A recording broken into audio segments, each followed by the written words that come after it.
Alright, I'm rolling.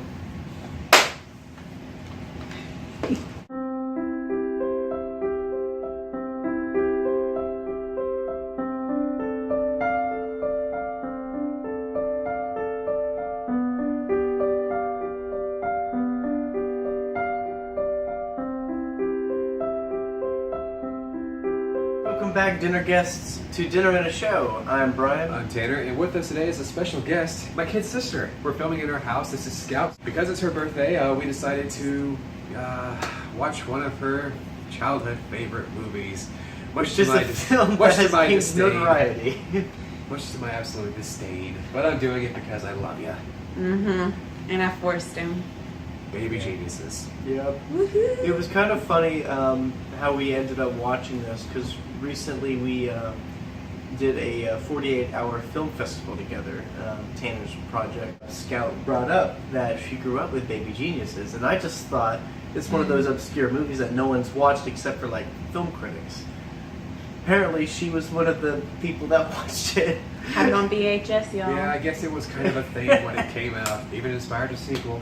For dinner I have sort of healthy stuff. Carrots, celery, and some little cheese cubes. And some V8. It's a good thing you still have an appetite after watching this. I know, right? Come on now. They even made Come some on diaper now. jokes. All right. Diaper gravy. I'm being. I will give it points for originality, even though it's a really stupid idea. Okay, here we go. Okay, so apparently babies are geniuses for like the first 2 years of life, and then they become just Go back to stupid. Yeah, pretty Just much. kind of sad. And there's this secret organization that's trying to decipher the baby language. These people are played by Kathleen Turner and Christopher Lloyd, and Christopher Lloyd, great Scott. there are these twins, Sly and Wit. Sly is part of the secret organization. He's the rebellious one. He's the ringleader. He's also a genius, and he's always trying to break out. He has a twin named Wit, and he's living a normal life with a normal couple, played by Kim Cattrall of Sex and the City and Peter McNichol, Janosch from Ghostbusters 2. They're actually okay. And so there's a little mix-up after Sly breaks out, and he and Wit are they're switched, and so It's like Prince and the Pauper revealed. and all that stuff. Yeah. You know, just Yeah, Switching basically. roles. Secrets are revealed and hijinks and stuff like that. yeah. Directed by Bob Clark, who made A Christmas Story. Since this was your idea, why don't you enlighten us? Why don't you talk about it? Please. Well, I'm not a movie critic, so. And I was talking earlier, and I can't really think of a movie like ever hated. So, it's kind of hard for me. But now that I watch it, it's a little interesting. It's more nostalgia for me. So maybe that's why I still like it. See, I walked out of this showing just kind of laughing at the absurdity of it. Yeah. It's like I wasn't like cringing, and I always found it funny. Like this sort of nitpicking for me was funny. Just looking at this, it's like, wait a minute, how can the baby do this? And this is where I'm saying to you, you put way too much thought into this. Well, no, see, these are things that I would ask now, but like when you're a kid, you don't ever ask those kind of questions. You just take it as it is. Like, Yeah. oh yeah, that kid, he may look like 4 years old, but in the movie he's like a year and something. It's like, even if you are a genius, you have to learn this stuff. And maybe they explained that they learned this stuff somehow, and I just missed it. No, I think But somehow he learned karate by the time he was 2. they just know it. Yeah, they just know They it. just know apparently. everything in the universe. There's also one throwaway line to describe Sly's manner of speaking. He watches television all the time. I guess that's it. Yeah. Maybe that's where he learned karate. He learned to watch a bunch of Bruce Lee movies. And somehow they're business, savvies and can save somebody from bankruptcy. Their dad, his dad. There was a ton of exposition, so it's so first, possible was that it the you might first have missed 5-10 something. minutes? Yeah. Mm-hmm. It's like they explained the entire thing. It's like, yes, Sly has a twin brother named Wit who lives in the great aunt's niece, whatever's house. Lived with her and her husband. I don't think they have much of a sense of humor about itself, except for one scene where it's those two repair guys. I'm sorry, it's these two goons who are posed as repairmen, One of them played by Jim Hanks. That's kind of sad. That And made me they're- laugh. And He looks Sly is exactly trying like Great. Tom. Not Sly is sad, trying great. Sly is trying to like outwit them, like with this, slapstick comedy bit, and they're like pointing out beat by beat, like what's gonna happen, how it's gonna happen, but then they just go ahead and do it anyway. So it's like Yeah. so it's like they're being aware of it, yet they're still doing it. Which is funny because there are other movies that have done it, but have been very successful. Yeah, like George of Like- the Jungle. George of the Jungle, Mm, if you that's like true. that. I was going to say Lego Batman movie, Yes, exactly. where like that. it works because like the very beginning of the movie, Batman's like black. All great movies begin with black. See something like that, but Yeah, like it's like- you have to have some sort of style. You have to have some sort of difference and a certain amount of wit. All those combined can make for something not like Baby Genius. Holy crap! There's a creepy baby doll robot in the music part. Yeah, that was like a lot Creepy creepier. Santa, creepy elves. That whole thing was a lot creepier than I remember. Like, it's weird because you think when I was young, I would think that was really creepy, but like I don't remember that being creepy to me Yeah. until now that I see it. I It was was just really like, creepy. holy cow, that's a creepy baby. With a deep voice. Yeah. Nice. Hello, what's your name? I'm going to give you a big hug. I would run away Keep from that that. thing away Even from now, my kid. even now, I'd be gone. Be gone. See ya. Oh my God. Keep that thing away from my kid. Keep that thing away from me. Get away from every kid. Yeah. It was just pretty. I mean, I was just laughing at how creepy this was and how the kids were not afraid of it. You know, it's like. Because they're geniuses. They're not afraid of it. Apparently. And all right, here's another nitpick. It's like they don't really have a limit of who's the genius. Apparently, all babies are geniuses in this Until movie two. until I two. think so. Until two. Okay, because I I thought don't know, I at don't first care. that it was just the babies in the Yeah. lab that were geniuses, but apparently Oh. it's not. It's all Well, babies. Maybe. And Whit has telepathic powers with his twin. Maybe they're not all geniuses, but they can all talk. Like they'll have their own language until they're two, Oh, and maybe. they lose it, and then they learn the human language. So a select few are geniuses. Because it said, Okay. yeah, But They Whit got was it. not I don't care. born in the environment. Yeah, he was able to come up with an entire business plan for his dad. well, he's a twin of a genius, so Really? maybe that made him Who a gives a genius crap? too. I know who gives a crap. It's just funny to analyze. The reason I just did not like just tune out of the movie, besides being watching the movie late and being a little tired, was that it was just mesmerizingly like just ridiculous. It was like I walked into this movie, obvious references to A Christmas Story, like they freaking played the movie in the background. You heard it. And of You course, did it hear takes it. place in The beginning. I Christmas. guess I missed that. Oh yeah, they He pointed it out. yeah the "We wish you a Merry Christmas." Was that in A Christmas Story though?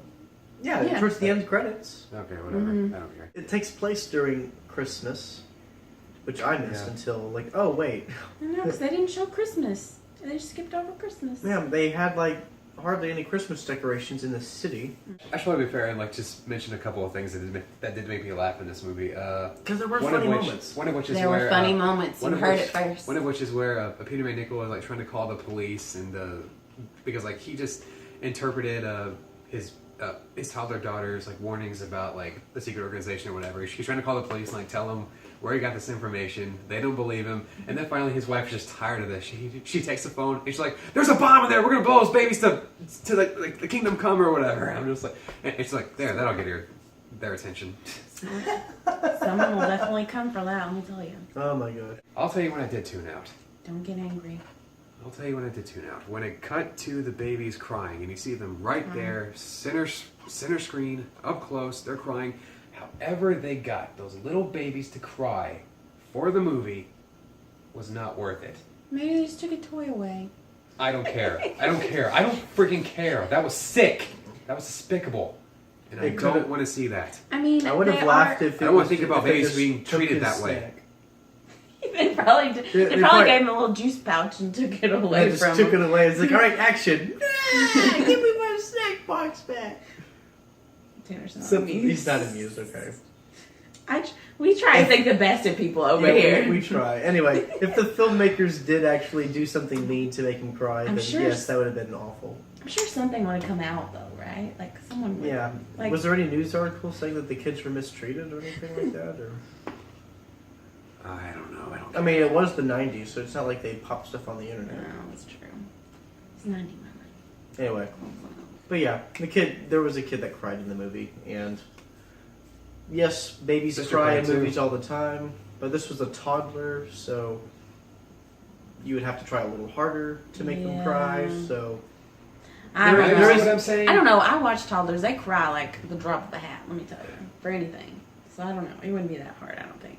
but we're trying to think the best, but there was a possibility that the filmmakers were not kind to the kids, so That's also true. very, very sad if that happened. So What else I don't do we know want to how talk much about? we can talk about it. I mean, I don't really want to acting anymore. is over dramatic at times. Love Christopher Lloyd. Actually, there's kind of a funny bit that I was going at earlier, where like Kathleen Turner's realized that like something is wrong. She's got the wrong twin here, and like she's trying to get the kids' attention by like saying the name of a twin that like she's used to. She like says it like 3 different times. It's always different because she has like a different tone, like when she's like addressing this kid, thinking it's the other kid, and that takes some acting skill. And I'm thinking, okay, your performance is too good for this. You need to ham it up. And then she just yells at all her staff when she realizes what's going on. Yeah, And I she was goes like, all there you Cruella go. DeVille on her henchman. That's right. I like And I was just like, yes. it. I like it. So anyway, But Christopher Lloyd, he was not as overdramatic over dramatic as I was hoping. He underplays He it. was. Yeah. He's always the one that That's I can not count what on I for being want. over He's dramatic. He's like the dark, mysterious one in the background. That's not Everyone's what I secretly wanted from scared Christopher of. Lloyd. I was watching Malcolm in the Middle on Netflix. No, I saw him makes show sense. up as Hal's father. He had that perfect amount that I was looking for in Baby Geniuses. Well, I'll have to show you that episode. It's pretty fun. It is great. You need to show me. Malcolm in the Middle. I'd rather watch. I'm going home to watch Malcolm in the Middle just so I can watch something actually funny. I'm giving it a slap in the face. Hey, our first slap in the face. Yes. From a cinematic standpoint, I would have to agree. For It's okay. for just being dumb, or like for just being one of those so bad it's good movies, I might even give it a high five for enjoyability of just how bad it is. Good It's for sort you. of it's sort I'm of glad like you the appreciate the badness. it's sort of like The Room for me. It's like The Room is just such a train wreck. You just kind of mesmerized at how bad it is. This is kind of what it was for me. Let me ask you this: do you want to watch The Room again? I would love to watch The Room again. Do you want to watch Birdemic again? I would like to watch it all the way through. Yes. Do you want to watch Baby Geniuses again? I'd probably think about it. There you go.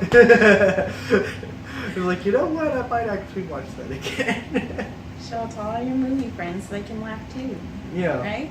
I know they got a big laugh out of that scene where Sly is dancing to Staying Alive in a disco suit. His head is poorly photoshopped onto a little person's body. That is That's so another bad. thing. They weren't even trying. I No. see, and I thought, I'm gonna be honest, that was like my favorite scene when I grew up. Like, seeing that little baby dance, I thought it was so cute. And then I saw it today and I was like, oh.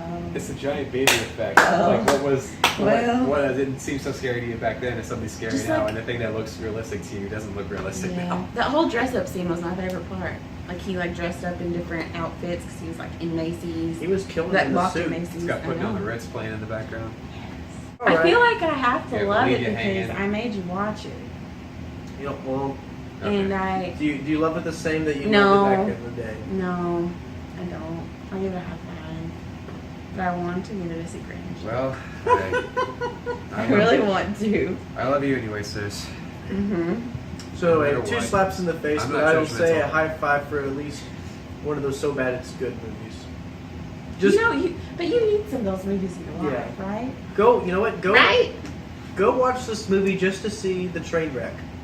Don't expect a good movie. Just expect. I say avoid this movie like see the plague. See a lot of mouths moving and voices that don't match. That's also true. I wouldn't- See, that was so hilarious. I wouldn't even show this to my kids. Oh, I'm 100% showing this to my kids. Oh, God. They're gonna grow up with this movie. Oh my god, They're gonna be like, you're gonna love this. that was great. Well, anyway, that's all we got. Whether you go watch it or not, I Watch guess it. we're Watch it. we're gonna be divided on that. But I say go watch it. He says avoid it like the plague. Watch it. She says watch it. That's all we got. I'm Brian, I'm Tanner. I'm Scout. and we will see you At at the movies.